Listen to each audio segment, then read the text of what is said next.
Hello. I feel it in my bones. Why? Why? Just why? I'm gonna watch Game of Thrones. Hey everybody, it's Isaac and it's Josh. I'm Isaac, that's Josh. Yeah, and this today one's Josh, that is one's gonna Isaac. be some trucks. We're doing some trucks. We've It's- got another. Oh Oh, Jesus Christ, what's wrong with you? We might as well just start again at this point. No, look at this guy. He's got him. He's sweeping. He's busily sweeping. He's just sweeping his. Whoa. Oh. Made it. Everything's Yeah, fine. that's cool. We've got ourselves another digger. Yeah, we're in Stockton. We're taking it to Yuma. Which is named after the point guard of the Utah Jazz while I was growing up in the 19s. Remind me when it says that there are 310 miles left to make a joke about 310 to Yuma. I'm going to keep my eyes glued to that indicator over there. Okay. So, Josh, Yo. first things first, some kind anonymous soul sent us some questions for trucks. Oh yeah. We always love it when you do that because it means that we don't have to think of things ourselves. Yeah. And It's almost always better. yeah, it marginally improves the quality of the product. So if you want a world where trucks is less bad, Mm-hmm. You can give a part. hoot. Give a hoot. Pitch in. Yeah. Don't be a negative Nancy. Send us a thing. And so we're gonna dig right into it now. Don't hate. As Participate. Thank you. It took me a really, second. I was really trying to come up with something that rhymed, but I think I spent all my juice for today. I think what you're going to get today is a juiceless Isaac on this trucks, and I'm you're just going to have to deal I'm with slightly juiced out myself. it. Yeah, no. This is Sleepy Trucks. That's fine. It's been Sleepy Trucks for a while. You may have noticed that in the summertime we're just less. But there's less of us. It's Yeah, true. I mean, we are kind of smears for a little while, and then we were able to start pushing things forward again just about when October rolls around. So if you're looking for development and not this show just sort of Hey. spinning its wheels like the filler arc in the Don't middle hate. of Kenshin, Participate. participate. And thank you so much for participating because you help us Juiceless Bros get some content into our videos.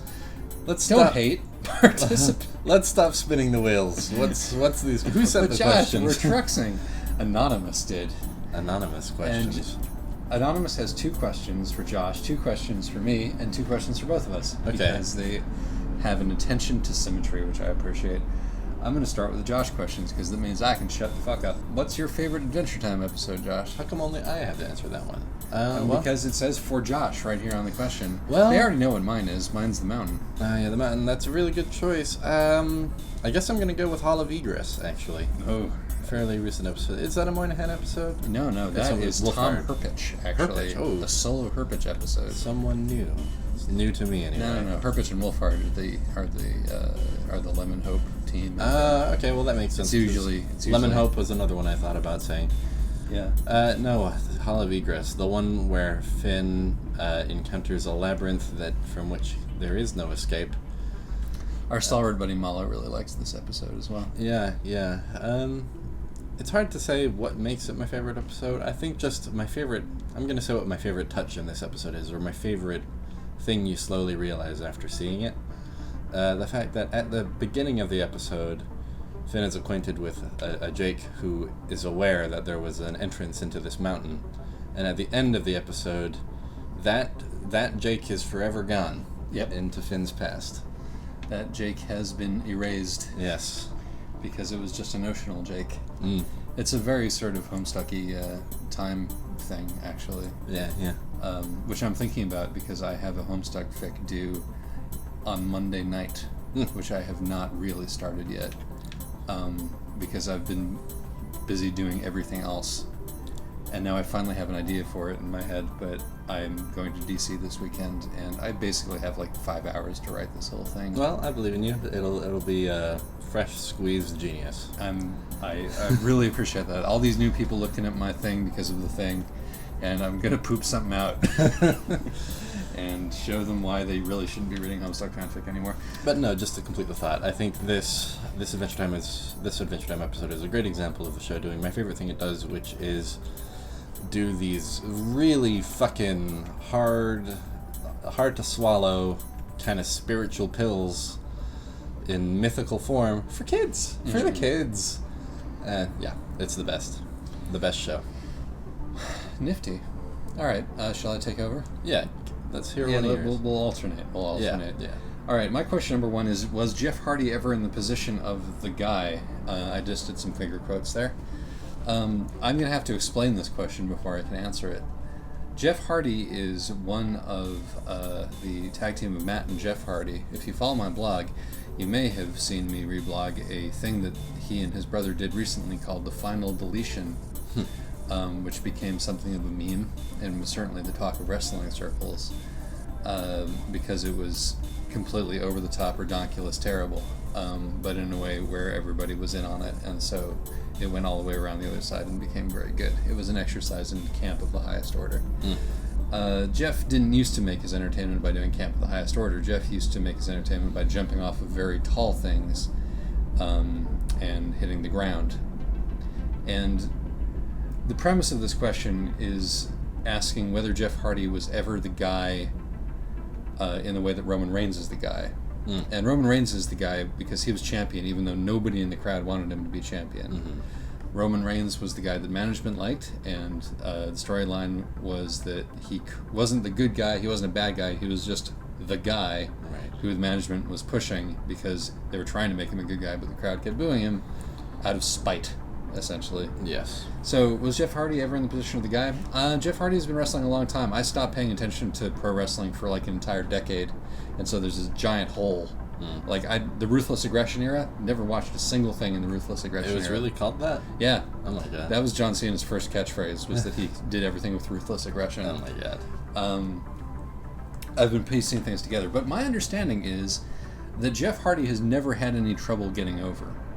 Jeff Hardy has, from the beginning of his career, always been somebody the crowd has really been pulling for, and who wasn't like champion for a very long time because he didn't look like a champion. He looked like a lanky boy with very bad taste in personal accoutrements and face paint, and that the things that have held Jeff back in his career tended to be Jeff's penchant. His what? His penchant. Translate. His preference. His predilection. The fact that he enjoyed the occasional mind-altering substance. I see. Sometimes at really inopportune times, like when he was about to wrestle. Yes. And so, I can see how that would cause problems.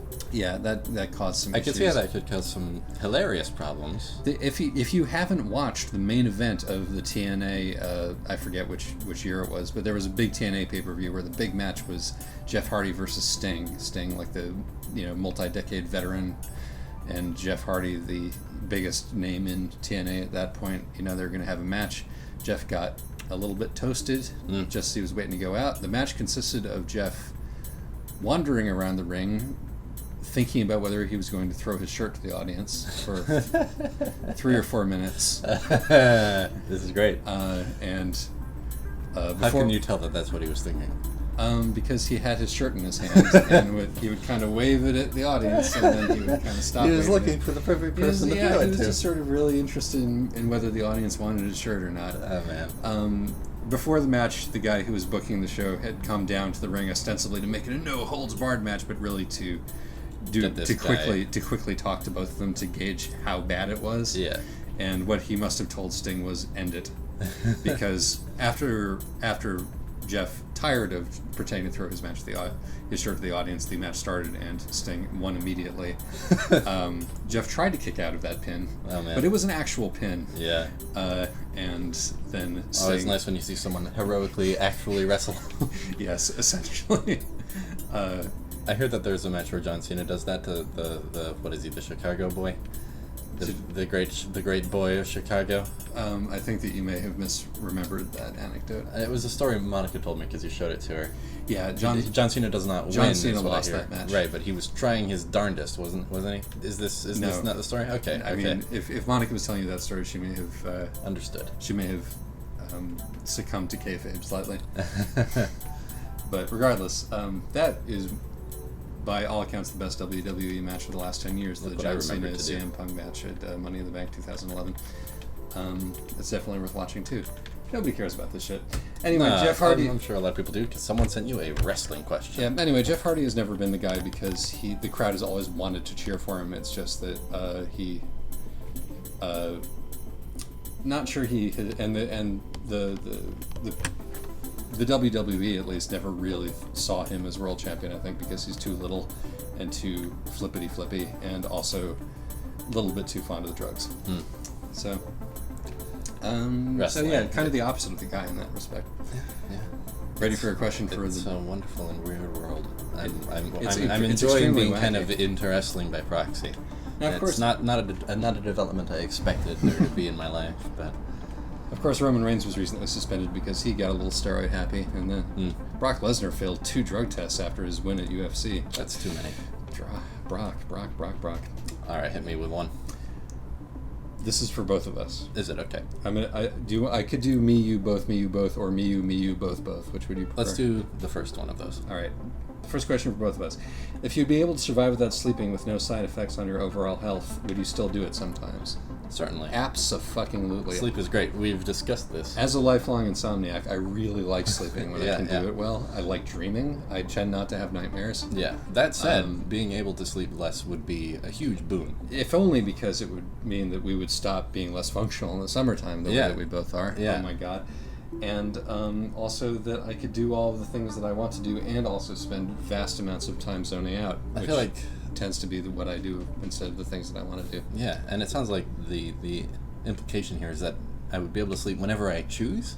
Yeah, just to if you're bored, you can just sort of curl up and just go, right into the depths. No one else is up. It's Of dark sunlight. outside. Maybe I'll use this time to sleep. Yeah, and I also like I like the sensation of being half awake. I like the sense of being sort of in a hypnagogic, business. I know that for some folks that is an unpleasant sensation, but I enjoy it. And sleep is the absolute tits. Without dreams, who are you? Oh boy, I had something else to say about that subject, but ironically, I'm quite tired and cannot hold a thought in my brain for more than 5 minutes. What if we give you 5 solid seconds of silence to try and remember what it was? Sleep. What was I thinking about sleep?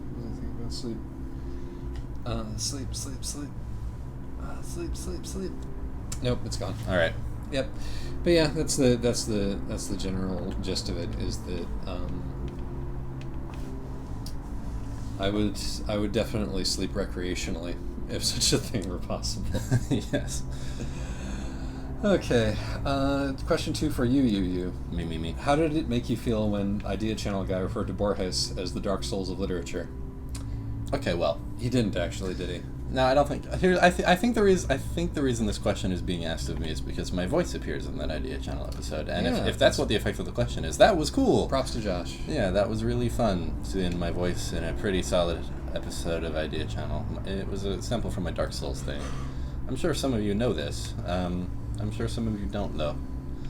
But yeah, like I think I liked the episode. I think the point of it wasn't that Borges is the Dark Souls of literature so much as it was pointing out a thing Borges said about Kafka, which was that in the Kafka-esque a disparate number of literary ideas had been unified under a single banner, including some which predated Kafka, and that we've done the same thing in calling things the Dark Souls of such and such. That said, having my voice appear in an episode where Dark Souls, Borges, and Kafka all come up is kind of ideal for me. Yeah, Josh was in his wheelhouse. Yes. He was definitely in his wheelhouse. I like the Idea Channel. Isaac doesn't like it so much. I think you have to embrace that show as look at this fun thing I can do with like a popular approach to philosophy. Look at this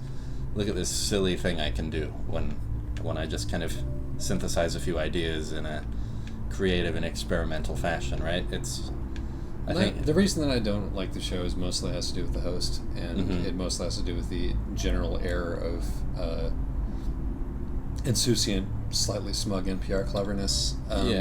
Which it's got that. I have a complicated relationship with like smug cleverness. I really like it in people who I can tell kind of hate themselves, but he seems to have no shadow whatsoever, and so it just kind of grosses me out after a while. Yep, I can see that. Mm-hmm. He's clearly a smart dude, though, Yeah. and a good presenter. So I don't know. I give it a thumbs up. That's my answer. Nifty. I remember what I was going to say about sleep. Oh yeah. I was going to say that I like sleep so much that I once wrote a song about sleep called Sleep. Oh, I missed the 310. Fuck. Oh, yeah. So much for you. 283 to Yuma, my friend. Perfecto. We really nailed that. I'm sorry, I didn't mean to interrupt. Go on. That's fine. There was nothing more to that. How did the song go? Um, Can you remember a line? Yeah, I can. Sleep is constant. Sleep comes never. Sleep is heavy. Sleep is light. Through my window I see forever, concentrating through the night, and so forth. Nice. Pretty song. And that was like one of the prettiest songs in a very pretty era of pretty twinkly music that my brother and I did together. But yeah, no, Sleep is awesome.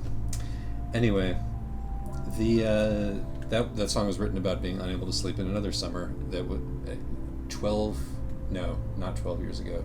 10 years ago. 10 years ago. Exactly 10 years ago. How about that? Question 2 for me. Okay. A steep price for pie? Can you explain this? Yes, I can. I like that the questions that were asked to me were the least comprehensible of all the questions. A steep price for pie was one of the recurring bits on Team Special Olympics, which was the Andrew Hussey bit. A steep price for pie is kind of like the lesser known cousin of Inappropriate Time for Ham.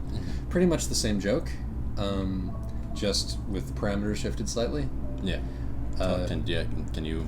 Yeah, in every strip, somebody is offered pie at a terrible cost and ends up paying the terrible cost for the pie. I see. Like, the death of a loved one. In like a man is in the first panel. There is a family picture.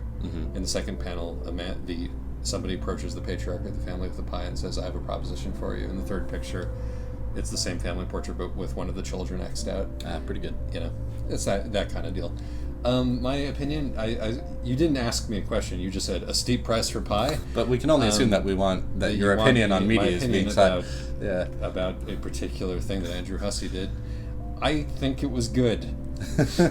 I approve of a steep price for pie. I think it was unfairly overshadowed by an Inappropriate Time for Ham. Are we pro Thank you Team for Special reminding me that Olympics it in the end? Honestly, like there was a rash of people who were going around, the Team Special Olympics strip that has, I think, been shared more than any other is the one where like a black man like dunks a welfare check through a basketball hoop. Yes. Because ironic racism, isn't this stupid? It really reminds me of my my sense of humor in high school. Yeah, and so some people were like, Andrew Hussey is clearly a horrible human being. My reaction to that is, I remember when I would have made that joke. Yeah. Or not. I personally wouldn't have actually, but I remember when I wouldn't have batted an eye at that joke. Sure. And he was young. And the intent is clearly not racist, but the execution is bad. And Sure. So and it's called Team Special Olympics and all of this. So it's that's not why I think Andrew Hussey is terrible. I have a number of other more personal and perhaps less valid reasons to think that Andrew Hussey is terrible. But I think Team Special Olympics is mostly pretty good. There's definitely some wit on display. And my favorite, if you're asking, my favorite bit in Team Special Olympics is not A Steep Price for Pie, and it's not Inappropriate Time for Ham. It's not even Riddler's Gammon, although I like Riddler's Gammon better than either of the other two. My favorite is Zoo Smell. Zoo Smell. That one survived. Yeah. Team Animals, also good, but Zoo Smell, the best. And indeed, it was the one that made its way into Homestuck. There's one more for both of us, right?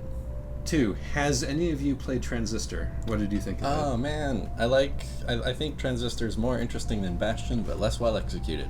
That's pretty good. I've only played. I could get Bastion to run on my computer, but not Transistor, essentially, because I have a very cheap computer. Yeah, you and I played the beginning of Transistor together at one point. I found it less fun to play than it definitely is. It's Bastion. But its combat system has a lot of interesting ideas that hang together kind of hastily glued together popsicle sticks. That was a pretty decent metaphor. Thank off you. the dome. I enjoyed the feeling of playing Bastion, but found the story extremely objectionable. Right. I really didn't enjoy the story. So I think there was every chance that I might have enjoyed Transistor more, but I found the actual experience of playing Transistor sufficiently clunky that I didn't feel like going over to Josh's room and playing more of it. It's probably worth a go at some point. Yeah, like maybe we can mumble squad that shit up a little bit. there's a lot of cool ideas in that game. I don't think the story really adds up to much, but the presentation sure as heck does. It does one of my favorite things. There are very few games that do this. When you alt-tab it, the game enters a state where it plays a noise at you while you're on your desktop. A very subtle, kind of spacey noise. It never appears at any other point other than when you have the game minimized. Just to remind you that it's there. Yeah, just to kind of... It's still part of your environment at the moment. Like, that smacks of attention to detail, and yeah, I enjoy that. It's definitely as a with concept. attention to detail. There's a button you can use to make your character hum along with the music in any stage in the game. I mean, that's great. Yeah. I mean, I've mixed feelings about Bastion's music as a general matter. It was definitely written. I mean, Yeah. it's not tossed off, the music in these games. I think they're both to be respected as games with like a unified aesthetic. B, a lot of attention was paid to the aesthetic quality of every element. Yeah. You know, unfortunately, in terms of like how jumping or how slicing feels, Bastion was a little better developed, but.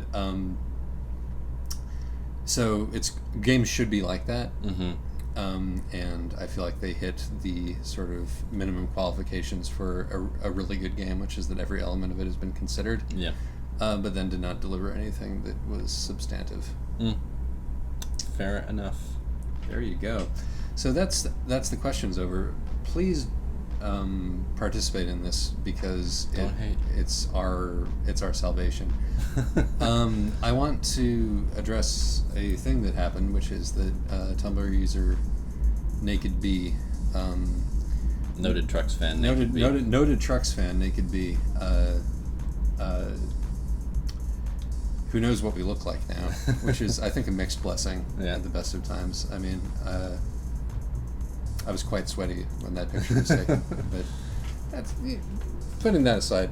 Over the last half a year, she made a short film out of one of my Homestuck fan fictions. We had no idea this was happening. Yeah, this happened. until It was released. completely beyond my ken that this was happening, and it's amazing. It's really It's good. already got like 9,000 views on YouTube.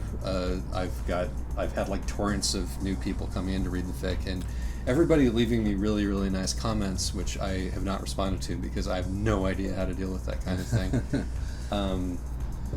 It successfully transformed a very good, if slightly difficult to digest fic, into something even better and very easy to watch. Right. Something. I mean, the thing with the fic is that like the characters are numbered, and Yeah, so they're it can be distinguished difficult only by a number. It can be difficult to distinguish them, and this absolutely solves that problem. Not only do they all look distinct in this, but very impressively, they're all delivered with a very slightly different tone. Yeah. Like the narration is deadpan all the way through, but there's so many much range flavors on of display. deadpan. Exactly. Yeah. So we're going to definitely stick a link to that underneath this Trucks. Yeah. I think that even if you're not a Homestuck, for like the first 15 minutes of it, there's barely any Homestuck specific stuff. Yeah, yeah. It's just some, Rosencrantzing around in the Guildenstern, and I'm super pleased about this, not only because it's great and it happened, but also because it's like the ideal sort of thing for me. I think personally, like the one time that I've had a play produced, like I wrote a script and then the play was produced, I basically didn't have anything to do with... 2 times. That's happened twice, hasn't it? What was the other time? One was the My Little Pony thing, and the other was Jack the Bird. Oh yeah, the My Little Pony thing happened within the course of a week and it was 5 minutes long. I'm not counting that. But it was true. It was true. Both of these. The thing I'm about to say, which is that I write a thing, I drop it on the ground, I turn my back, I put my fingers in my ears, and something happens with it when I'm not looking. And I turn my back, and there's a thing. And the wonderful thing about that is that, as much or as little as it corresponds with what I saw in my head when I was writing, and actually the Theater of Cruelty thing really looks a lot like what I had in my head, which is terrifying. Yeah. the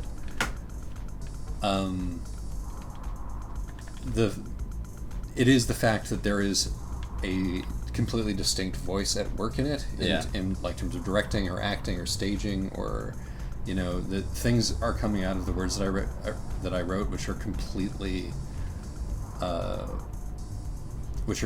foreign to me, and I had nothing to do with their creation, and they can surprise me as they come back.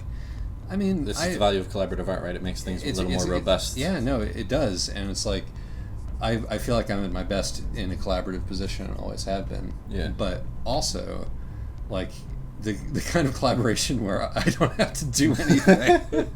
I just sit back and somebody does it for me.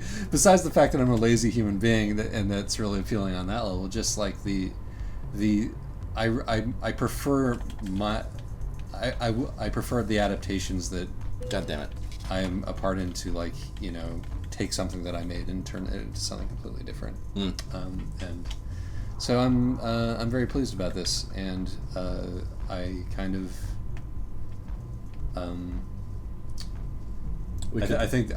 I hope this thing survives a little bit in sort of the Homestuck lore. So I've in this way finally made a little bit of a mark on this fandom that I've been a part of for it definitely deserves it, and people are saying some crazy nice things about it. A lot of people are saying variations on "This changed my life," which strikes is. I mean, I'm not saying like reporting that to big myself up. I'm reporting that completely baffled by how many people have said that. And I guess my theory is this a meme that people say? It's like, I mean, I'm sure they're being slightly hyperbolic about it, but I mean that's what teens do, and that's what Homestuck does. But it's just like a thing to have settled on. I think this piece, this collaborative piece, is a very, very clear expression of, at this point, the correct relationship to have with Homestuck. Yeah, no, I mean, I do.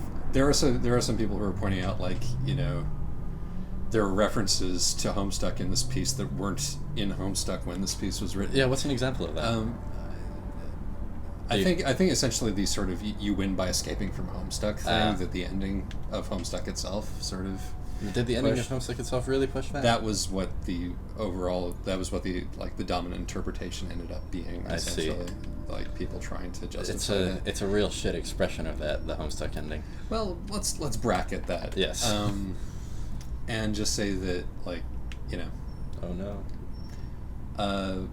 But like also, I'm happy to have people see connections that aren't there, because that's also part of the point of Homestuck. And Absurdist Theater. And also, I think some people are thinking that I'm very clever when in fact I just ripped a lot of stuff off of Ionesco. What? Ionesco. Oh, what's that? The playwright Ionesco. Oh, who particularly wrote a play called The Chairs. This one looks impossible to me. Yeah, let's just leave it at that. All right, everybody. Good stuff. Yeah. Why don't we see you again in a couple of days, huh? We're level Maybe 11 on Wednesday. Now. A workhorse. We're a workhorse. I feel like a horse. Hey. Good night. Bye-bye.